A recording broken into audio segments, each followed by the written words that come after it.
welcome to the second edition of Primetime Preps. I'm Brad Caldwell. We got Bill Harshaw here.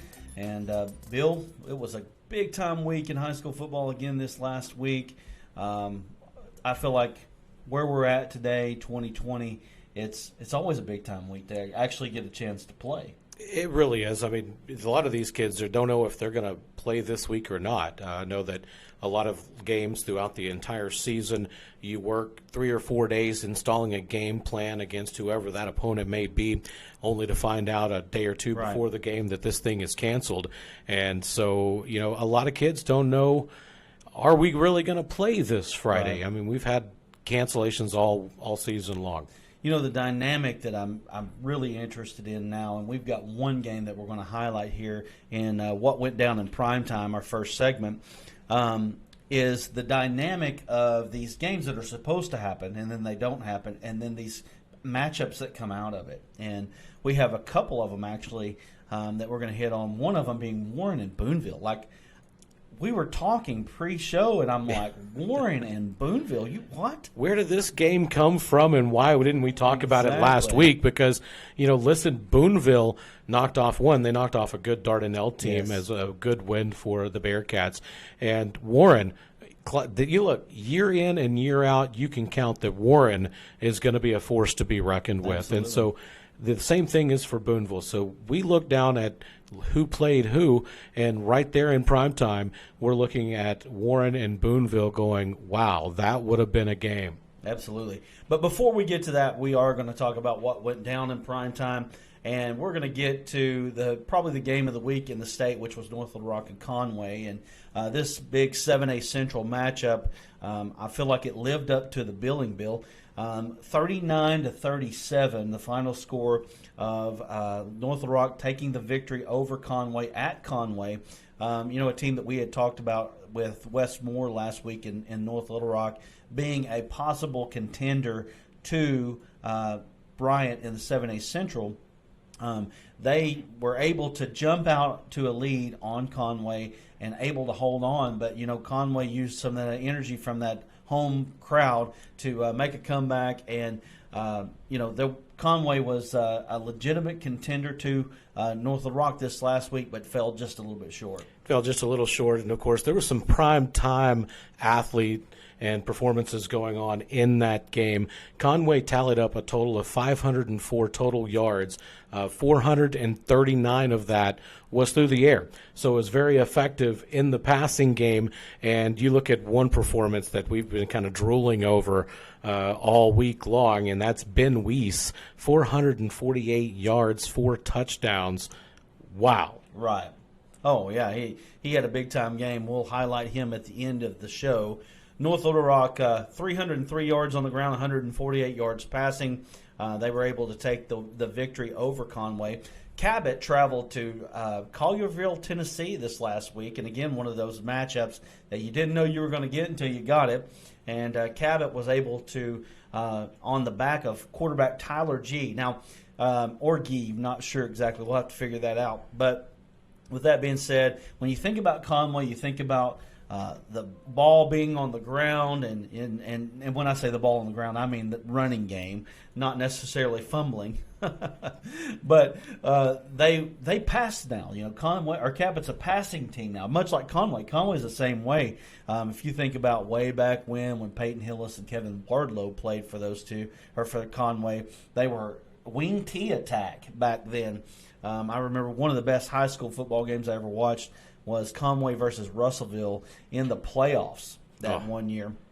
But back to Cabot. Cabot goes to Collierville, Tennessee, wins 38-31. Mason Bell, 10 receptions, 118 yards, and a touchdown. Cabot took a 24-17 lead into the half and was able to cruise to the 38-31 victory. Definitely. And now that score, you got to point out that Collierville was able to get 2 touchdowns late in the game. So when you look at that final score, 38-31, it wasn't as close as that score indicates. And it's always big when an Arkansas team can cross state lines and win. And, you know, Arkansas has actually fared very well this year, crossing state lines and winning those ball games against Kansas teams, Missouri teams, now Tennessee.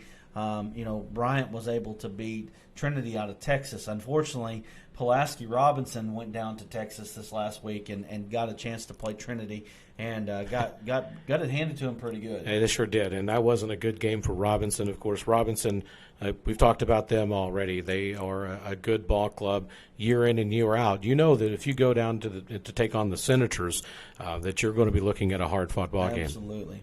Jonesboro beat Sheridan 52-27. Jonesboro is a team I'm looking at in the 6A East. We're looking forward to next week. We're going to talk some Northeast Arkansas football with sports director from KAIT, Channel 8 in Jonesboro, Chris Hutchinson. Jonesboro won 52-27. Jonesboro's played a pretty tough schedule coming into the game against Sheridan. That ball game was a one-score game in the third quarter, I think, and then Jonesboro ended up with a 52-27 victory. Marco Avant is a guy that committed to the Razorbacks, outside linebacker. He had 83 tackles last season. He's definitely a guy to watch for the Hurricanes. And then you look at Jonesboro, and I kind of look at them to battle Searcy in that 6A East. For sure, Searcy in that 6A East, they are holding their own, and Jonesboro definitely big win over Sheridan this week. One of the games that I highlighted last week was Little Rock Christian and Whitehall.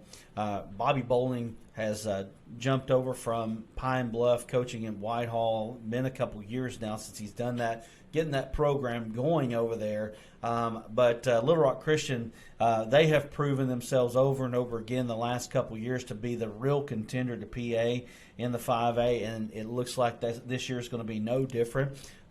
They came out with a 38-14 victory over Whitehall and really got out 38-7 and cruised to that victory. Little Rock Christian is just one of the teams that you definitely have to watch in the 5A. Without a doubt, Christian always competitive, like you said, match up very well against PA. PA, they're in a class of their own. Let's face it, they do what they do, and nobody else does what they do. And there's a reason for that, and we'll see if Christian has a response to it this year. Warren, again, we touched on it earlier. Warren come out with a 42-35 victory over Booneville. Just one of the all-name games of the season. Booneville and Warren they've met in the playoffs, met in state title games, and what is now the 4A. Booneville has moved down into 3A play, where they seem to be kind of staying there now.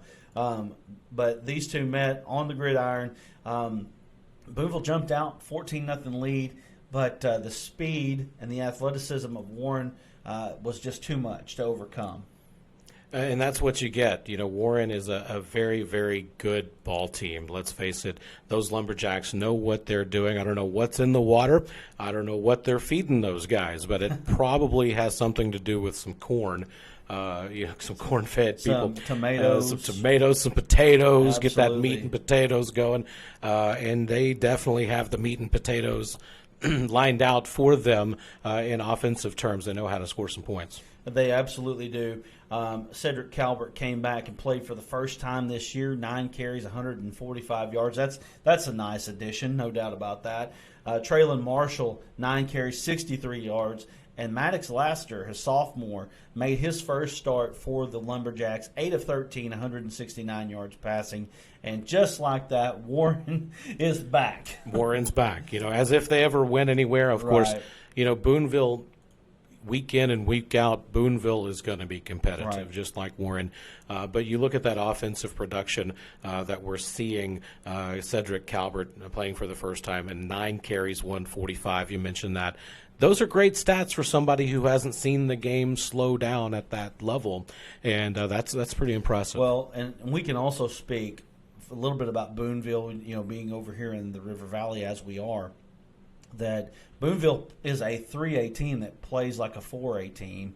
And really, most teams in the 3A just don't even have a shot to play against them or compete against them in that 3A. They really, they beat a good Dardanelle team, as you said, 35-14 earlier this year.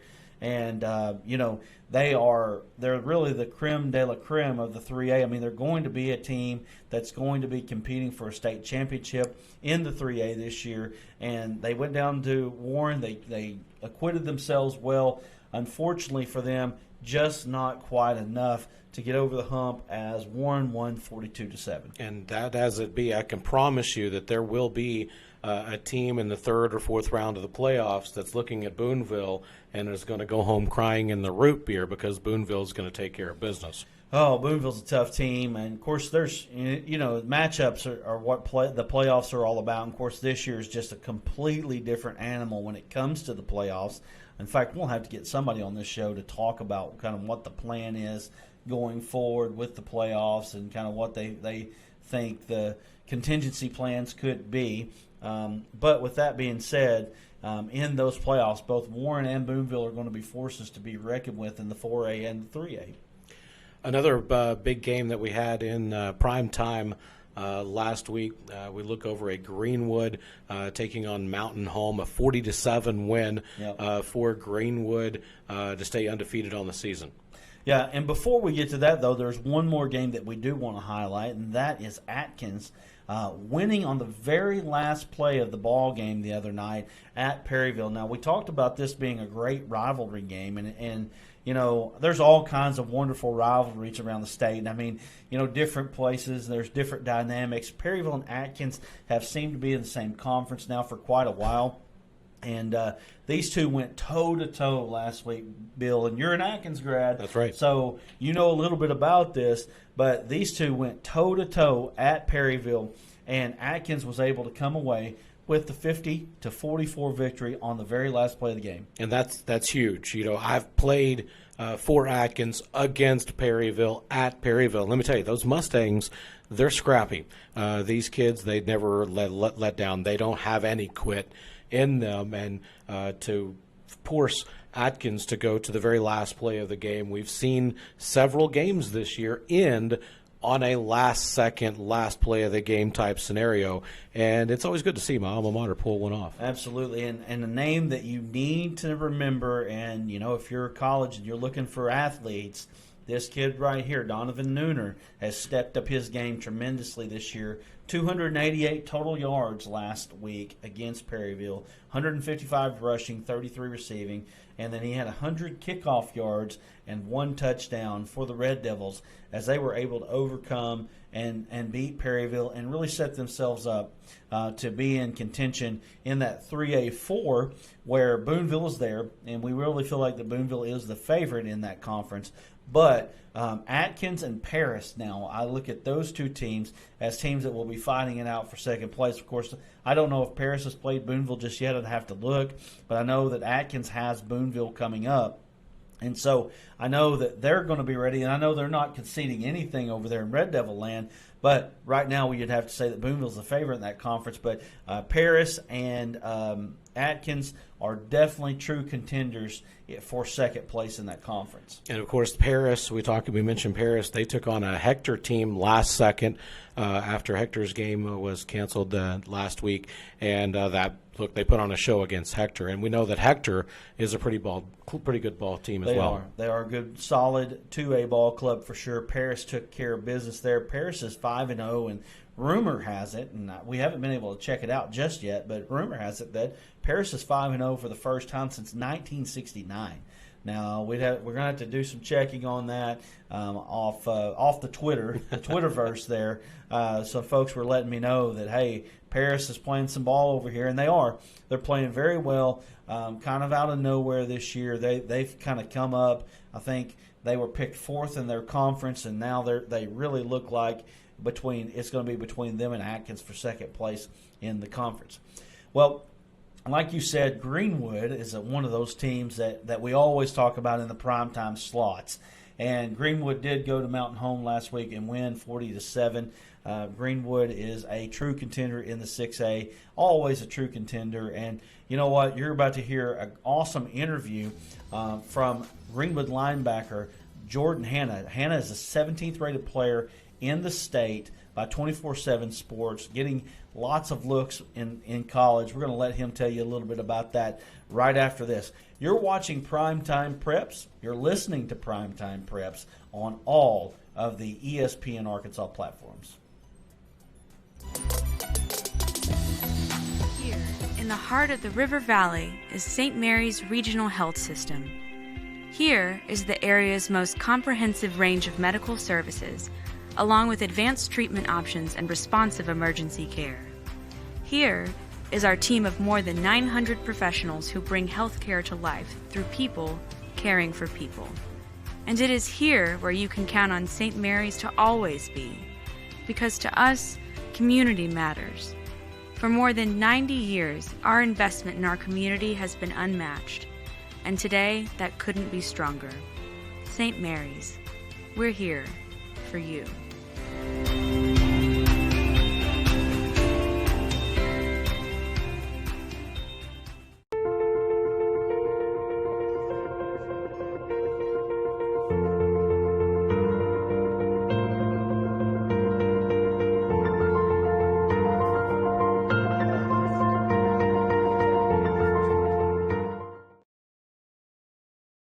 Joining us on the Giroux & Associates hotline is Jordan Hanna, middle linebacker at Greenwood. Jordan, how you doing today? I'm doing well, sir. How about yourself? Doing good, man. Well, glad to have you on Primetime Preps. Thank you, sir. I'm excited to be on it. Awesome. Jordan is the 17th ranked player in Arkansas by 24/7 Sports. And Jordan, you're at a big-time program like Greenwood. Tell us a little bit about your season so far. Season's going well.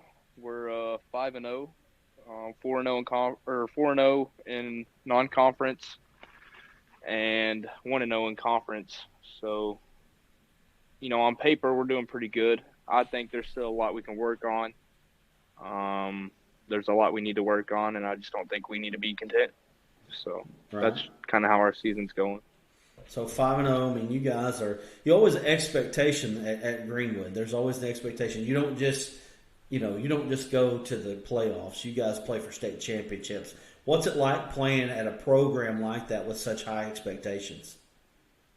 It's awesome. They hold you to a standard here that you would like to be held to, throughout your life, and that standard is excellence.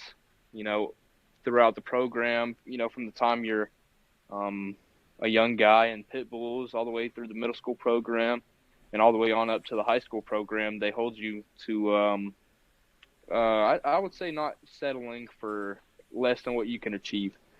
And I think that's one thing that they're really good at, is just preaching that. Now, you guys just had a coaching change. I mean, legendary coach Rick Jones. Tell us about the new coaching staff and the differences and the similarities between them. The new coaching staff is very knowledgeable, hardworking guys, kind of like our last staff. The difference is, we just don't know them that well. Well, I mean, I say that, but we do now. But we just haven't been around them for as long as the other guys. So, I mean, that's, I would say, one difference. They're a different group of guys, or I guess, a different group of guys than we had last time. It's the culture's still the same, but the people are different. That's kind of the best way to put it. Well, I mean, that's obvious. You should, you're going to have some changes. You're going to have some just newness there. And what's that newness like there? I mean, you guys seem to have not missed a beat. It's kind of refreshing, it's a challenge in itself to, get to relate to them and get to talk to them and meet them and see where they come from, see their backgrounds. They're all great coaches. And I think that has to do with, our success so far this season with those guys. So you guys have had a weird season too, because you've had some games that were canceled. A lot of teams are going through that right now, and then some impromptu games like Bentonville West was one of those games. How have you guys dealt with that, like preparation-wise? You guys start preparing for one team at the beginning of the week, and by the end of the week, you're playing another one. How have y'all dealt with that? Most of the weight gets thrown on the coaches. They're here all weekend prepping and stuff, game planning for one team. And then, on Tuesday or Wednesday, we get changed to another team, and they're here all night putting in a game plan for that team. And I just think they do a great job of explaining the game plan, explaining what our jobs are in our scheme. And, that's basically the biggest part of it is just those coaches. They help us out a lot, and all we have to do is go out there and play football. Well, that's great. That's what a coaching staff's supposed to do, especially a good one like at Greenwood, right? Absolutely. So you guys got a different schedule this year as far as 6A West goes. I mean, a little bit of a different conference. New teams moving in, old teams moving out. El Dorado moved out, but now you've got Mountain Home. Little Rock Parkview has moved into the conference. Little Rock Hall moved out. Of the games that you've got left, what are some of the games that you're looking forward to the most? Obviously, I'm looking forward to state championship. I'm looking forward to playing Benton. That's going to be a fun one. I'm looking forward to playing Searcy. Obviously, those are the two teams that beat us last year. And I think we kind of got a chip on our shoulder about that, and we just want to go in and whoop those guys. But, yeah, those are the two that we're most looking forward to right now. I wouldn't expect anything less from a Greenwood guy, no doubt. That's awesome, man. I love to hear that. Now, like I said, you're the 17th ranked player in the state by 24/7 Sports. You got a brother that's at Arkansas right now. Tell us a little bit about your recruitment right now and kind of what you're looking at. So, I'm currently offered by Southern Miss, Austin Peay, University, Central Missouri, Pittsburgh State, Arkansas Tech, and that's it right now. But currently, I've got a few coaches that are talking to me from Boston College. I've got a coach talking to me from Penn State, and I've got a coach in contact with me from Syracuse. So those are the three that are looking at me right now. I gotcha. You got any favorites right now? Any favorite school that are talking to me, or just favorite schools in any general? of them. In general, I would say I like Colorado Boulder, just because I like Colorado out there. Ones that are recruiting me right now, I like Boston College. So. Okay. Well, Jordan, man, we're going to be keeping up with you through the rest of this season and just following Greenwood. Of course, we know that you guys are going to be a player in the end in the 6A West and in the 6A in general, and we're going to be watching you. And, man, we want to keep up with what's going on with you, so let us know if you've got anything new, and, man, we'll stay in touch down the road, okay? Absolutely. I appreciate it. Thanks a lot, Jordan. That's Jordan Hanna, Greenwood middle linebacker on the Giroux Associates hotline. And we'll be back right after this with more Primetime Preps.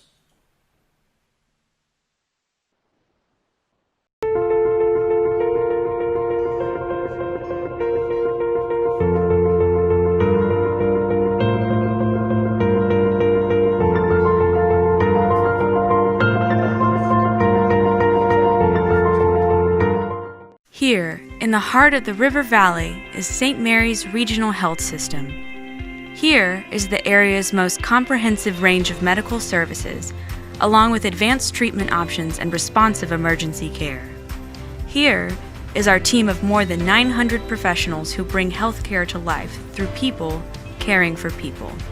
And it is here where you can count on St. Mary's to always be, because to us, community matters.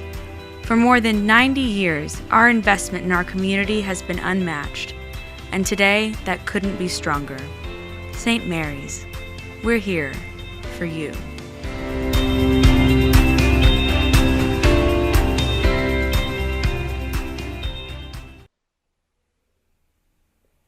Welcome back to Primetime Preps. On the Giroux and Associates hotline, we've got high school sports aficionado, Kyle Sutherland, and he is a part of Rock City Sports. Is that right? Rocktown Sports. That's right. Rocktown Sports, yes, sir. Rocktown Sports and the Hog Talk podcast. Man, thanks for joining us today. Yeah, guys, appreciate y'all having me on. It's an honor. So we just got done talking to Jordan Hanna from Greenwood, and, Greenwood is having another great year this year. I mean, just really what you come to expect at Greenwood. Man, over the last 20 years, really, Greenwood has become one of the premier programs in the state. Tell us a little bit about what you're seeing out of the Bulldogs this season. Yeah, Greenwood's had quite the dynasty, starting back even when I was in high school with Daniel Stegall, Tyler Wilson, just has continued on from there.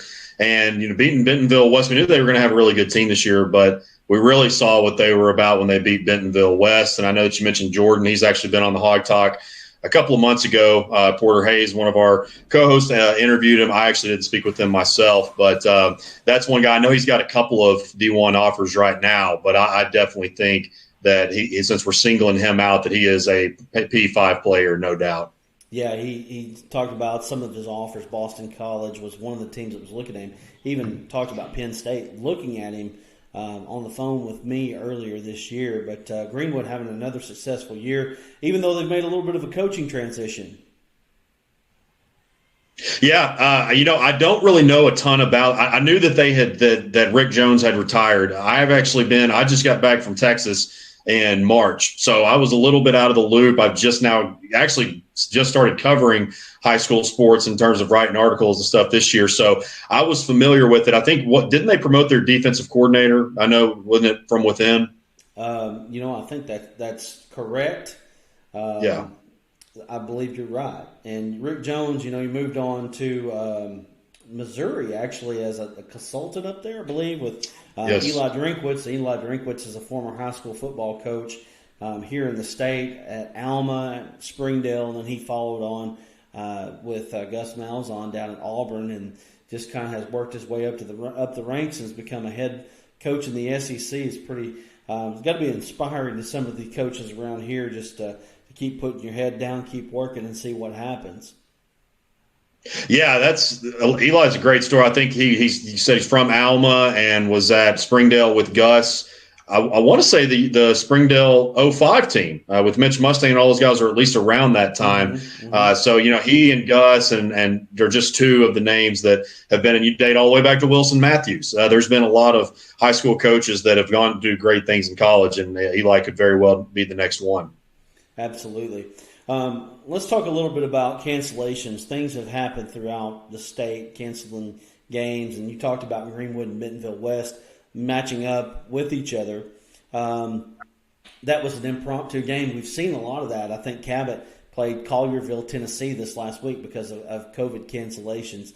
How have you seen the COVID cancellations affecting games and teams this year? Man, just start with the 5A. You look at Greenwood and Parkview that was supposed to be played on September 25th. It was a no contest. And then Maumelle High didn't play against BB last Friday. As far as I know, they're not even going to practice again until October 14th. So I guess about another week or so from now. And when it's really hitting is the 4A. With Arkadelphia having to cancel, this is going to be, I believe, their third straight week that they won't be playing, and they're one of the top teams, so they had to cancel contest with Robinson and Nashville. I mean, there's arguably your top three teams in all of 4A right there. And poor Robinson, they had a tough weekend against tough Friday against Trinity Christian. Bryant, I was actually at the game with Bryant and Trinity Christian a couple of weeks ago that came down to the wire, and Bryant won 44-40. But man, I respect Coach Escola and his staff for continuing the season and taking what they could get. But, man, that was a really tough Friday night for them going down to Dallas. Yeah, it was. Of course, Texas football, if you've been down there, I mean, outside of a few teams here in Arkansas, it's really just on another level. The whole thing is just on another level. I got a chance to watch Highland Park play a couple years back, and they played Woodrow Wilson, and Woodrow Wilson wasn't a team that was really a highly respected team, but boy, you could see the talent out there on the field. It was really unbelievable.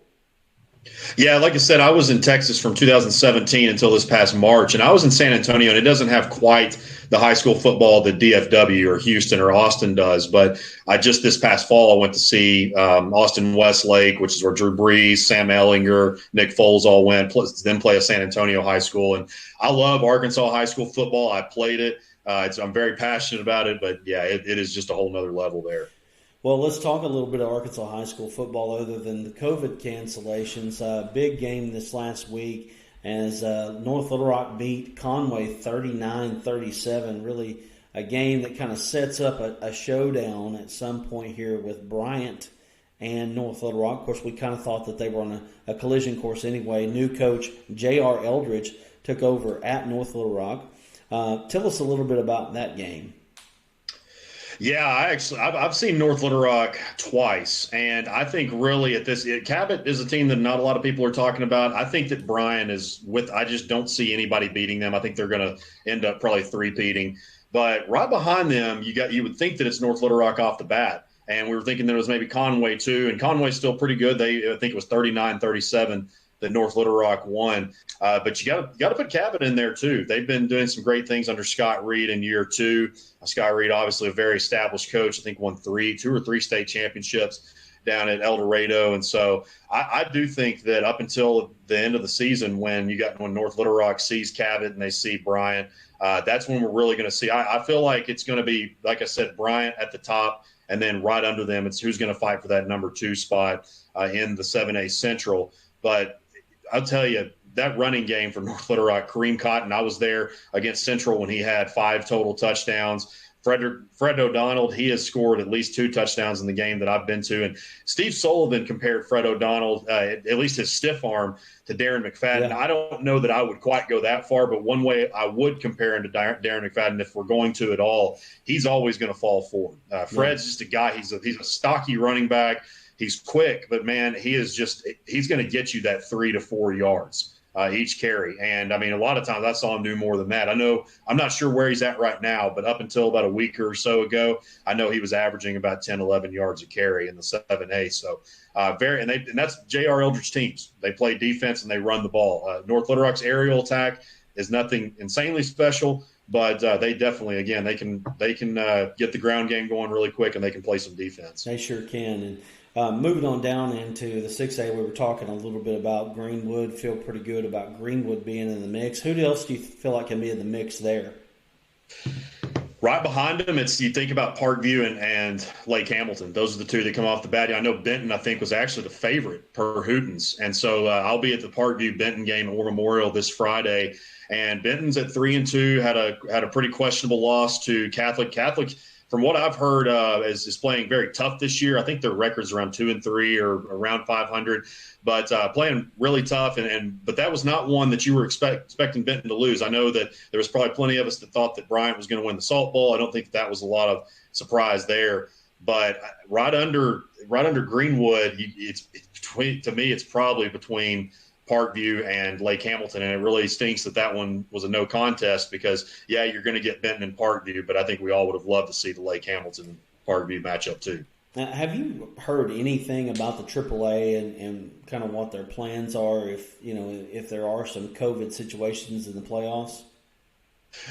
Brad, all that I've really heard, we actually had Lance Taylor on, I guess it was about 2 or 3 weeks before the season started. Myself and Kevin Bohannon talked with him on the Hog Talk, and pretty much what he said is just they're taking it week by week. Of course, at that time, we didn't even know. My question that I asked him, one of the first ones I asked, was what are y'all going to do about the bus situation? Are y'all going to maybe take 2 or 3 or take 1 if you're able to?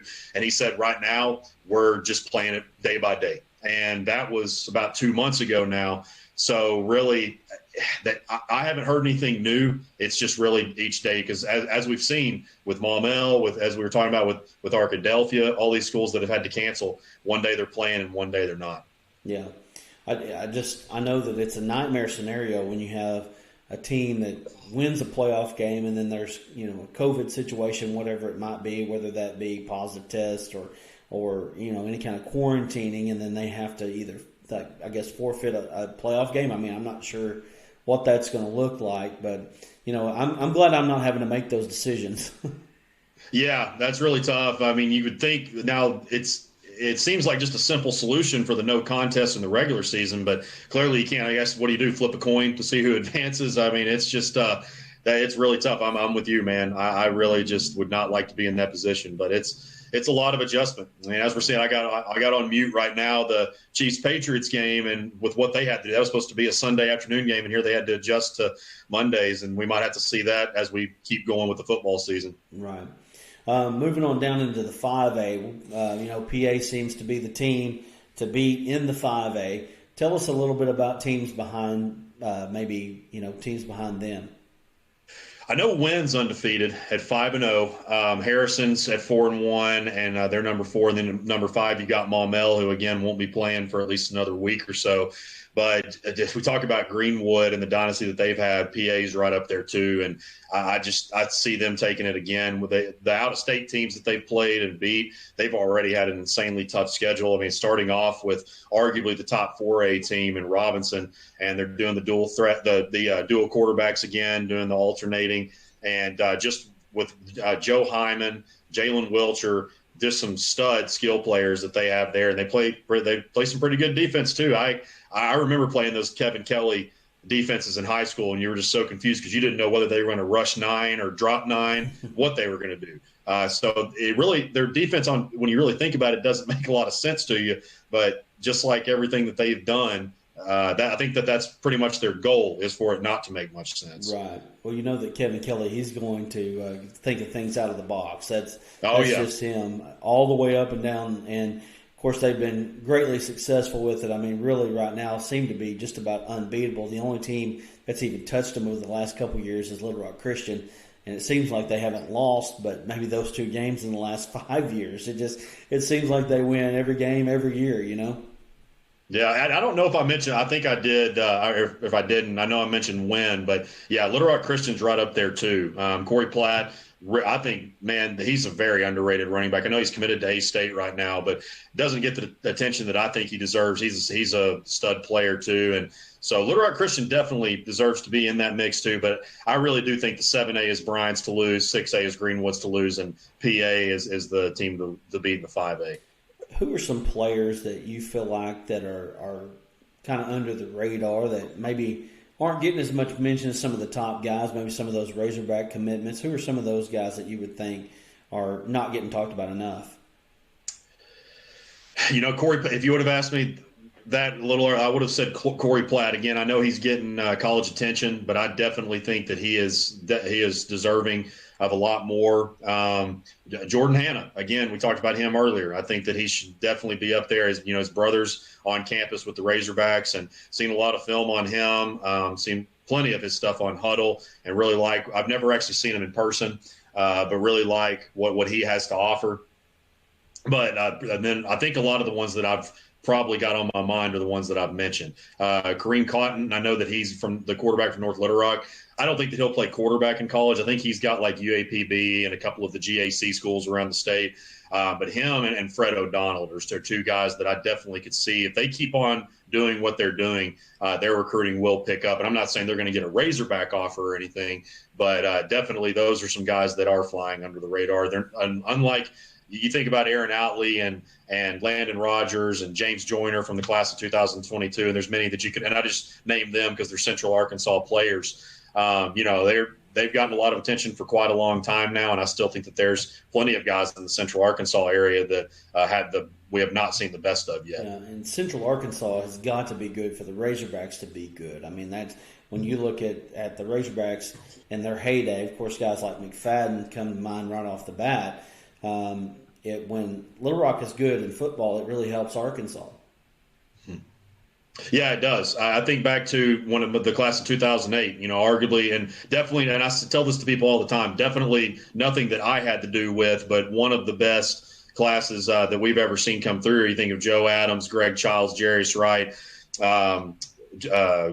who was the other one? Chris Gregg. Mm-hmm. And then also there was another one in that group named Basman Jones that actually was committed to Arkansas, never made it up there. Zach Stather out of North Little Rock. And I know Warren's not Central Arkansas, but just the state in general. But it seems like we're getting back to that. And I know that you guys have probably taken a look at the class of 2022 and seen how deep that is. and we've got a lot of good ones for 2023 as well. So I think Sam Pittman came in here at the right time, especially for him being an offensive line coach. We've got a lot of those really good recruits coming up in the next couple of years.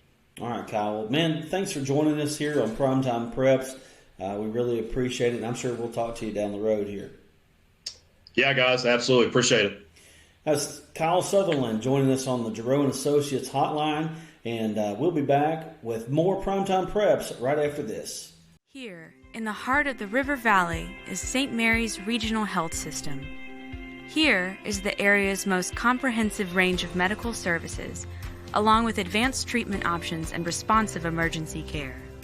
Here is our team of more than 900 professionals who bring healthcare to life through people caring for people. And it is here where you can count on St. Mary's to always be, because to us, community matters. For more than 90 years, our investment in our community has been unmatched, and today that couldn't be stronger. St. Mary's, we're here for you.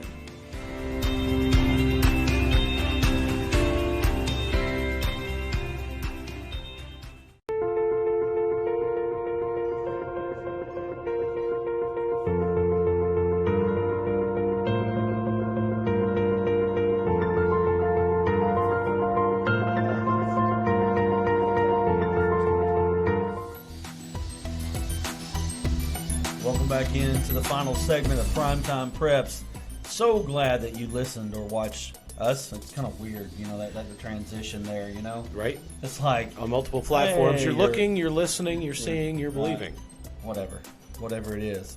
Hopefully you believe in us, and we want to make you a believer in Primetime Preps. And we had Jordan, Hanna, Kyle Sutherland. Thank you guys for joining us this week on Primetime Preps. Now we've got our Primetime Performers coming up. We've got our Primetime Picks coming up. But before that, we want to look at some games that are a little bit under the radar for this week. And so we want to talk about that real quick. Bill, kick us off. Well, we have Little Rock Catholic at Fort Smith Northside taking on Fort Smith. That's going to be a big matchup. Absolutely. 7A Central playoff positioning game right there. Two teams that are kind of battling it out. Not going to win the conference, but teams that are trying to vie themselves into that fifth and sixth playoff spots, because in the Central, you've got Bryant, you've got Cabot, you've got Conway, and you got North Little Rock, and those four. That's a tough right, division. those four right there are pretty much guaranteed locks for the playoffs. So these two are battling for that fifth and sixth spots. So definitely a good under-the-radar game in primetime. We're Absolutely. looking forward to that one as well. Another game going on in primetime this week, Harbor taking on Springdale. Harbor and Springdale, two big-time rivals. Of course, one of the very few crosstown rivals that you get in the state of Arkansas. You've got your Little Rock teams, you've got your Northwest Arkansas teams, and that's really it. You've got Harbor and Springdale playing each other. Harbor is an unfamiliar territory at 1-4, but they're 1-1 in the conference this season. And then Springdale's 2-3. They're also 1-1 in the conference. Bentonville West seem to be the cream of that conference right there. Those two are battling it out for it looks like the 1 and 2 spots. Looks like those Springdale and Harbor are going to be trying to vie into that 3 and 4 spots this year. That's a weird league right now because that's where the power used to be in the state, was in the 7A West, and in that Northwest Arkansas area for years and years and years. They won state championship after state championship. A lot of times it was two of those teams that were playing each other. Now the Central has the strength there, and Bentonville is definitely one of the teams that you can mention to be state championship contenders. But after that, maybe Bentonville West, but really after that there's no real state championship contenders in the West. And it's kind of crazy to think that Springdale and Springdale Harbor really aren't, but you never know, man. You can get hot at the right time, get things together, and you never know what will happen. But it's still a big game for 7A West contenders, I guess. Yeah, definitely in prime time. Big game to look forward to there. Another big game going on in Arkansas this week, Sheridan at El Dorado, and that's the first time El Dorado's played, since what was it? September 2018, I think. Right. September the 18th was the last time the El Dorado played. Jonesboro beat Sheridan last week 52-27. El Dorado's 0-3, lost to Magnolia for the first time in 14 years this year. Two teams that are really kind of feeling their way out through this as well, kind of the same type of deal with all these other games that are under the radar. Not quite championship contending games, but good games to be at nonetheless. Sheridan is trying to bounce back from that 52-27 loss to Jonesboro. It's going to be a good ball game down in El Dorado. Absolutely. Anytime you go down to El Dorado, you know it's going to be a good game down there too. So another game going on. Two lost teams, facing over Pine Bluff at Jonesboro. One of the games that if you want to see athletes on the field, this is where it's at. Pine Bluff and Jonesboro. Those two teams really are full of athletes, and down through the years have been just incredible football programs. And so I definitely am looking forward to seeing what happens coming out of Northeast Arkansas this week when Pine Bluff and Jonesboro take on each other. And of course, these are conference foes. It's not a short trip from Pine Bluff to Jonesboro for sure. But these 6A East matchup right there.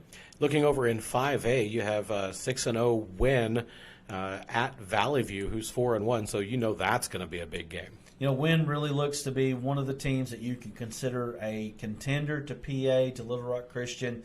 Carl Washington last week carried the ball 5 times for 171 yards and 3 touchdowns for the Yellow Jackets. It's going to be a big game, good game over there in Valley View. Valley View's really come up over the last few years and become, a team that moved from 4A up into 5A. That's a big jump. A lot of teams can't make that jump.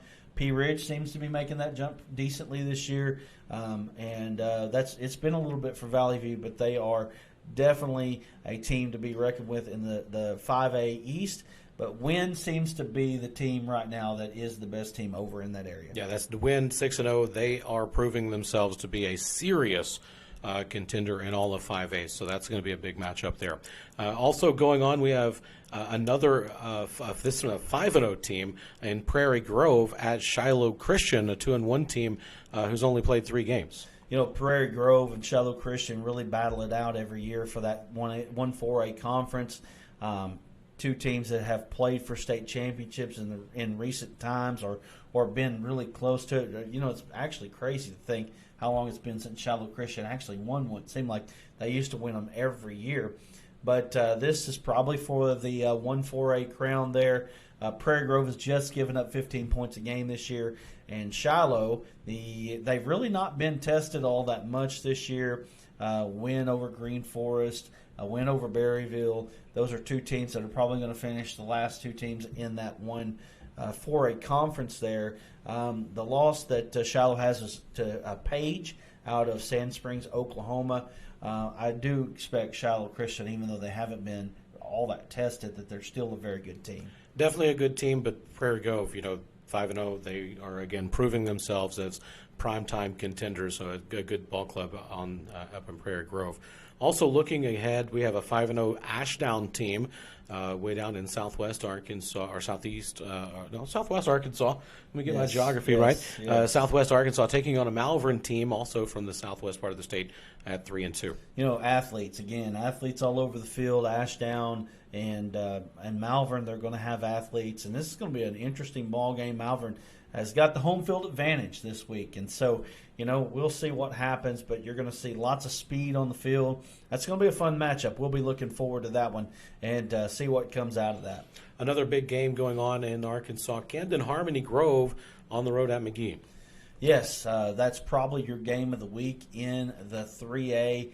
These two teams really match up well against each other. Again, another team or another game that you're talking about. Athletes galore. Last year, I watched McGee come up to Atkins and play in the second round of the state playoffs. And, man, I'm going to tell you right now, those McGee Owls, they will hit you.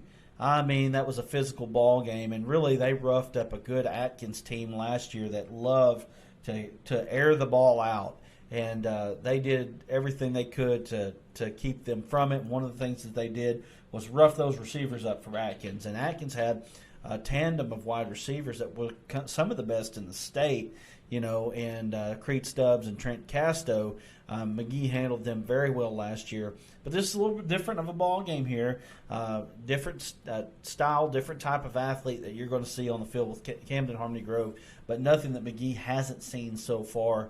And again, McGee's got that home field advantage this week. But one of the things that we have to look at is the rain. There's going to be a lot of rain this weekend, especially in South Arkansas. So that is definitely going to play into the hands of the team that runs the ball well. And you know what? I wonder if they even might have to move those games at some point. We'll see. Well, I know you mentioned the rain. I know Hurricane Delta coming in from the Gulf of Mexico is supposed to hit Thursday, Friday in that ballpark. Another game that it may be affecting over on the plains, the Arkansas-Auburn game. Supposed to go over Alabama, Mississippi area Saturday, so that could be a big game. There's speculation on that game that they may move that game to Fayetteville. So we'll see. I mean, that's really hard to do, to be able to move a game like that. But, in these times, we found it's not nearly as impossible as it seems. Anything's possible. And then finally, another good game to keep an eye out on, those Rattlers from Magazine taking on the Hector Wildcats. This is a game that Hector really wants bad. Hector used to be the team that ran that 4-2-8 conference, and Magazine has really kind of taken that mantle from them. And one of the ways they've done is on the ground. They really run the ball well. And really better athletes than you think. Last year, Magazine roughed Hector up on Hector's home field last year. I was at that ball game. Magazine runs the ball very well out of that double wing, and really got some big kids on the offensive line for a 2A school.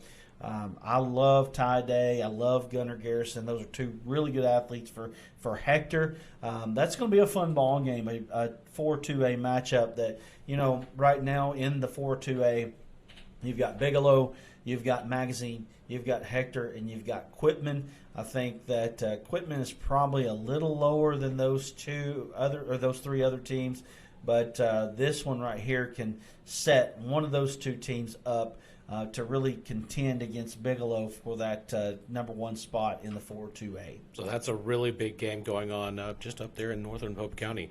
But those are some of the games of interest in prime time to keep a lookout for, and hopefully you can keep an eye on your team. Let us know how they're doing. Send us any stats that you have. Send us any highlights that you have. We'll be happy to take a look at them, and if it's prime time, it's going to be on prime time. Absolutely. And we had a lot of prime time performances this week. Brad, do you have any idea what we're looking at on those? Lots of good players. Well, let's take a look. We do have several players that we have picked out with some prime time performances, starting with Landon Rogers out of Little Rock Parkview. Absolutely. Landon Rogers, the Razorback commit, 18 carries, 150 yards, 11-17 passing. Almost got that 300-yard mark for total offense, but 4 touchdowns always gets you a consideration to be a primetime player.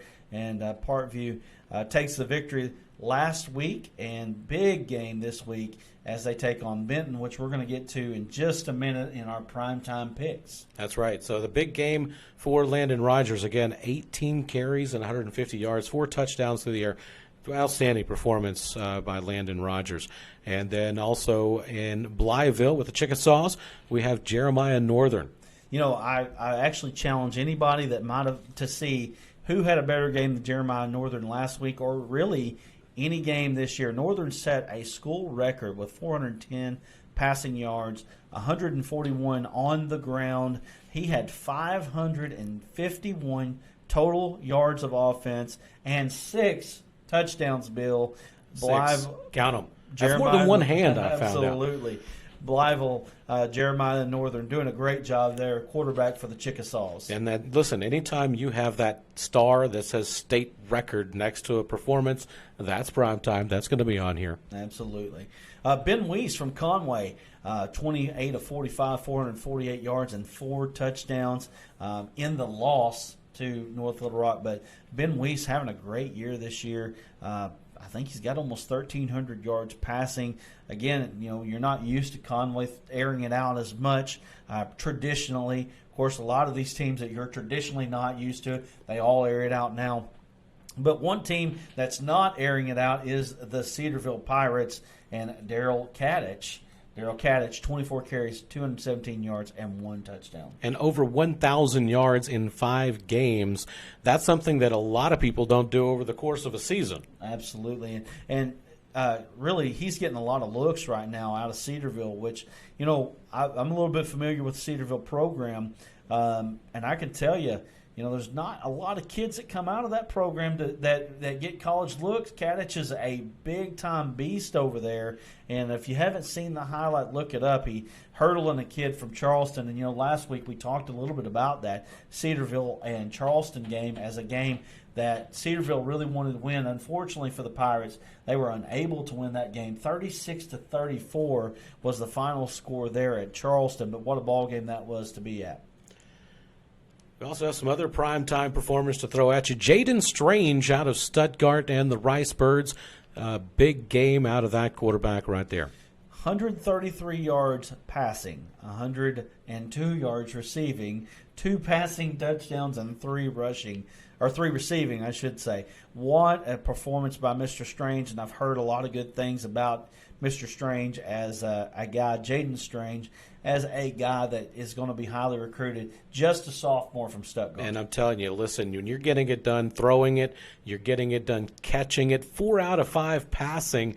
I mean, he only missed 1 pass. Is he throwing it to himself? I'm not sure, but all I can say is you don't see that stat line very often where you got passing, receiving. You got a lot of times you get passing and rushing now, but, man, passing and receiving. Jaden Strange had a great game for the Rice Birds last week. Also out of, Watson Chapel and the Wildcats, we have Mr. Shaw, quarterback number 2. Check out these stats. 14 carries, 264 yards. 8 out of 14 passing for 75 yards, and again, 6 touchdowns. Now, there's a theme on this page here, Bill. Sophomore. We've got a senior in the mix and another sophomore that we're going to talk about just a little bit later. But the senior, Tyler Gee, and boy, we need to get that name right there.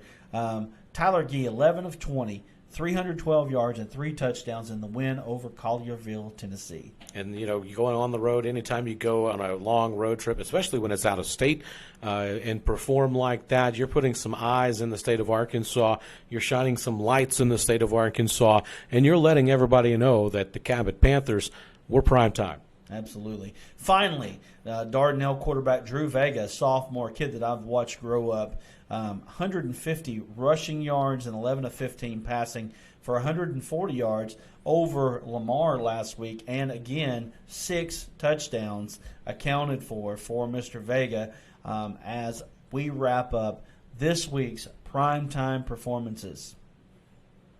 So those are some big kids, big studs, some primetime performances, and that's what we want to see on this show is we want to be able to take a look at all of these performances, these primetime athletes and their primetime stats, and we want to let you know about it because the more people that know that, hey, we're looking at Drew Vega, a sophomore out of Dardanelle who's taken it into the end zone 6 times. That's a kid that we want to promote. That's a kid that you need to know about. And more importantly, that's the kid that all of the colleges around here need to know about. Absolutely. So as we wrap this thing up, we're going to bring you some picks. I know everybody loves to see the picks. They love to beat those that are supposed experts. And we're going to bring it to you today, and you can tell us how dumb we are and how smart we are after this is all said and done. And the good thing is that Bill and I have pretty much split on these picks. Yeah, we did, and I thought, well, you doing that to me on purpose, Brad. I sent you my picks, and you're like, I'm going to go against all of them. But our first pick, Conway at Cabot. That's a big game. I like Conway in this game, Brad, because although they lost to North Little Rock 39-37 Friday. They've been off 3 weeks prior to that. 5 lead changes in that game. That's a game I would have liked to have been at. It was just an absolute barn burner. And again, we mentioned quarterback Ben Weiss, 28-45, 448 yards with 4 touchdowns. And the biggest stat out of those that I'm seeing is the non-stat, no interceptions. I like what this kid is doing. He has a lot of intangibles, a lot of deep threats, and a lot of different ways to run the football. This is a rivalry game, and really when it comes down to it, if this was at Conway, I'd probably pick Conway. But right now I'm going to go with the Cabot Panthers. They're riding high of going across state lines, beating Collierville, Tennessee. Mr. Tyler Gee has gotten a lot of pub today, gets an opportunity against Conway. This is going to be, I think, a high-scoring affair. I like the Cabot Panthers to take it over Conway, but I think it's going to be a fun game to be at. And, again, weather. What does the weather look like? That's going to be a good point. We made these picks. I wasn't really thinking about the weather, but that could absolutely change the complexity of this game, and it's going to be interesting to see how that happens and how the game goes. Another game in Parkview. We mentioned Parkview earlier in the broadcast. Benton at Parkview. That's going to be a big game. I like Benton. Benton is a tough team. This is one of the toughest one to pick, really, when you come down to it. I liked Parkview, and the reason I like Parkview is one of the more talented, if not the most talented, up and down the roster team that is in the state of Arkansas. Lots of D1 looks on this team. The quarterback, Landon Rogers, is one of those guys who accounted for almost 300 yards of total offense last week in their victory. And, this is a toss-up game as well. And I'm just going with what I feel like is the more talented team, but I know Benton is going to be a tough foe for Parkview. It absolutely will be. But the big thing about Parkview is another Hog recruit, Aaron Outley, the big tight end. He's a Hog commit. He is not available for this game. He's out indefinitely, really, with a knee injury. So without that target, what is Landon Rogers going to do? And I think that could play a role in this game. You look at the studs that Benton has, looking at some stats here. We have quarterback Barrett Brown, 22 out of 31, 242 yards and 4 touchdowns last week at Siloam Springs. Getting it done on the ground as well. Their tailback, Casey Johnson, 5.7 yards per carry. This is an interesting stat here, Brad. 5 receivers with more than 10 catches apiece. So that lets you know that the intangibles are there. The wide openness of the offense is there. The quarterback able to check the check downs and get it to different receivers. And it's that I choose Benton. What a dynamic that Parkview has added to that conference. You've got Benton, Parkview, Greenwood. Those three right there are just that league is a much better league this year than it has been in the past. But, again, here we are split, Bill. I'll take Parkview, you take Benton, and we're split again on this 4A pick, the game of the week in the 4A, no doubt.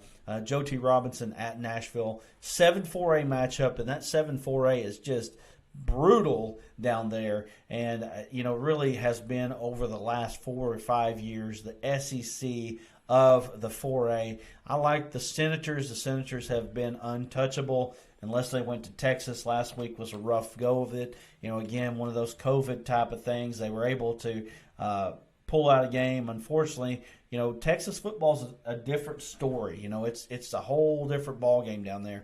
We'll give the Senators a mulligan on that one. Just pretty much. Honestly, and then when you think about the fact that they come up, the team that they played, Trinity Christian, came up and gave Bryant all they wanted up here. Bryant is right now the best team in the state, really by far, or at least it seems to be. Joe T. just.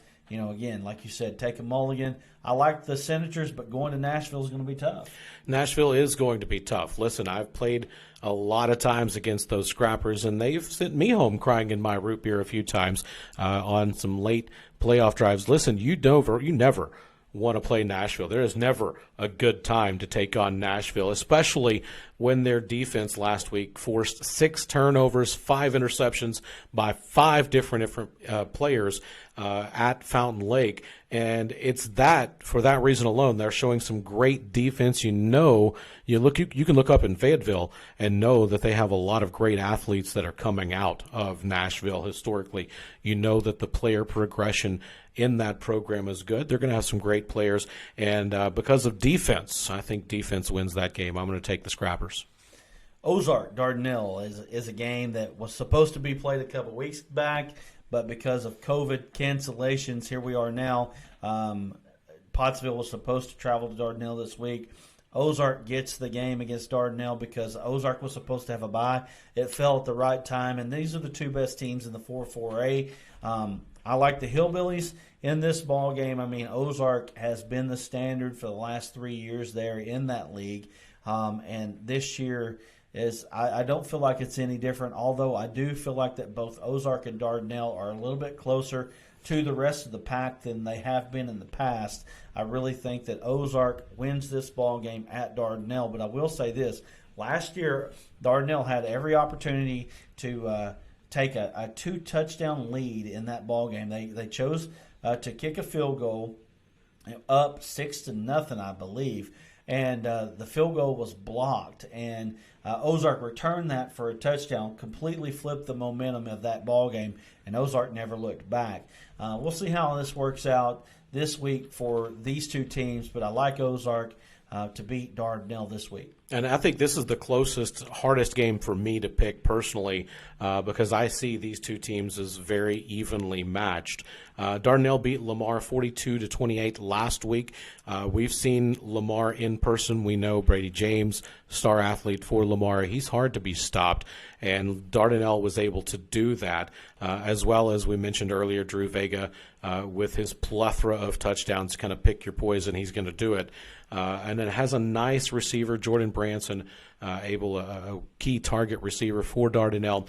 The reason why I'm taking Dardanelle on this one, it's at Dardanelle, and I know their game day atmosphere for the Sand Lizards is top notch. If you're looking for a college type pregame atmosphere that traditionally will get your cheerleaders involved, your band is involved, the crowd is involved, Dardanelle is the place that can put on that type of pregame performance. It boosts up the kids. They love it. They play harder than anybody that I know of after that type of boosting from their fans.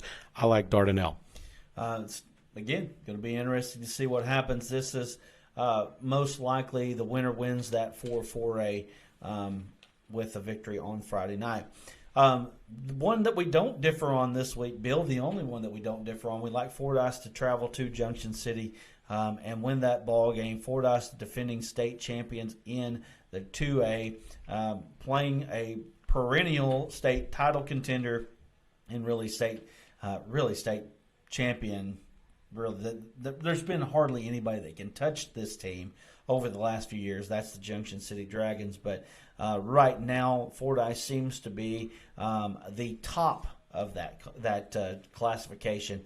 I like Fordyce to travel to Junction City and win that ball game. I do as well. And when you look at it on paper, there's definitely some argument that can be made that Junction City can pull off that upset. But these same two teams played for a state title last year, and it wasn't very close. And I'm sure things haven't changed very much on campus for either one of them, especially when you look at this kid right here, running back Jaquez Cross, 361 rushing yards, 448 yards receiving with 12 touchdowns. He's averaging all-purpose yards 193 yards per game.